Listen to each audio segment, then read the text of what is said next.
Next to the nominations of individuals to serve on the courts of our land, which are often lifetime appointments, this appointment of the head of the FBI is one of the most serious that the Senate Judiciary Committee should consider. We decided 50 years ago to depoliticize the FBI by giving 10-year tenures to those who headed up the FBI to transcend any single administration or any single president. So that's one of the most important things that distinguishes this nomination from others. Secondly, we have an individual in Kash Patel who has published a book which in detail describes his view of politics in America. It is a book that is filled with grievances, filled with conspiracy theories, and filled with information of how he sided with the January 6 rioters against the police in this very Capitol complex. And so when he came to testify before the committee, we had some questions that he was asked and he needed to answer about his conduct. And we went through them, particularly on the element of the J6 choir. I know this sounds like a curious thing to spend any time on, but it's a reflection on his priorities and the fact that he's asking to head up the most important single law enforcement agency in the United States at a time when he sided with the so-called political prisoners of January 6th instead of the brave men and women who risked their lives to protect us here in the Capitol complex. He created this musical undertaking and was proudly proclaiming it to Steve Bannon, how the hard work he went to master and digitize it and create a musical work that can be played at the Trump rallies.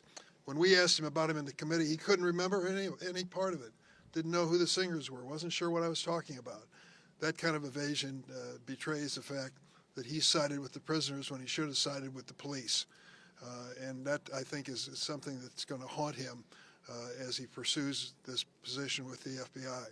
I then asked him about a fellow named Stu Peters. I don't know Mr. Peters, but he supposedly is a neo-Nazi, anti-Semitic person, a political theorist who has some sort of a podcast. Well, it turned out that Mr. Patel couldn't remember Stu Peters. Stu Peters, who would he be? Well, he appeared on his podcast 8 different occasions. 8 different occasions, couldn't remember him when I asked about him. You know, I have to question whether or not this man is really ready to take over this job and to guide these men and women who dedicate their lives to the safety of the United States. Something has happened since his testimony, of course, and that is the beginning of the Trump administration and their approach to the Department of Justice. Whether it's the Department of Justice or the FBI, they are now in the process of trying to rewrite history.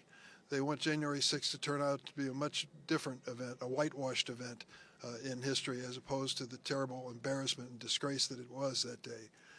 And so they're going through the personnel of those 2 departments, Department of Justice and the FBI, and asking which individuals were involved in the January 6th case, as well as other prosecutions that might have involved the president.